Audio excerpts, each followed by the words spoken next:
let's get into some more Tariq Nasheed. It's something about that the guy in North Carolina, the black dude, because they're still trying to milk the story about the white girl and the black man on the bus, the train. They're still trying to milk that story while they're ignoring their community on murderous rampages.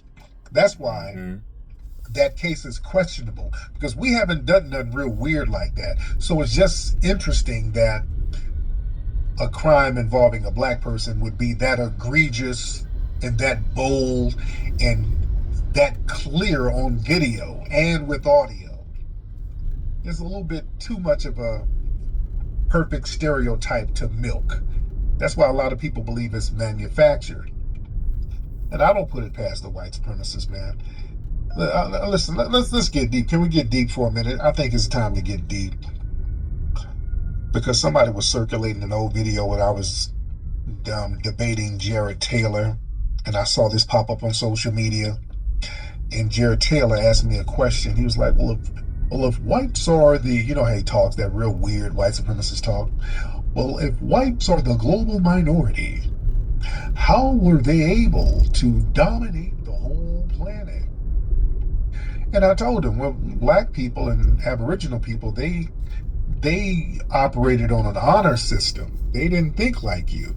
And some of the tethers got that, and they were like, you niggas are not honorable. And I'm okay. Listen, let me explain how white supremacy was able to dominate. Being the global minority, they are the global minority. White people are what 7-8% of the global population? Yet they control the planet. They control the entire planet. That's a reality. That's a reality. Don't let them say, well, it's really the Jews, dude. No. The white supremacists, they dominate and control the planet. Yes, they do. Yes, they do. Yeah? That's a reality. Now, how did it become a reality? How did a global minority end up dominating the world, ladies and gentlemen? Like I said, Aboriginal people operated on an honor system to a certain degree. Your word was your bond. Right. The white supremacists, the advantages they had, it wasn't guns. People say, well, they had guns. It ain't that. That's not it. Steel. No, they had advanced weapons. They had steel. Right. There was a book called Guns, Germs, and Steel. I remember hearing about that. Talked about how the white supremacists how they dominated the world because they used germ warfare. They used steel. They had access to guns. That ain't it, family. I'm telling y'all, that ain't it. That's not why they did it. That's not how they did it.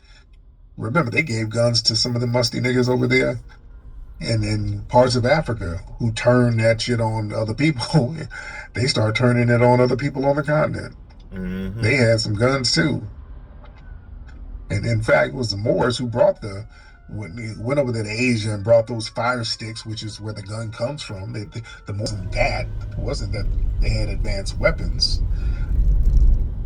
So I finally got my claim for my car accident.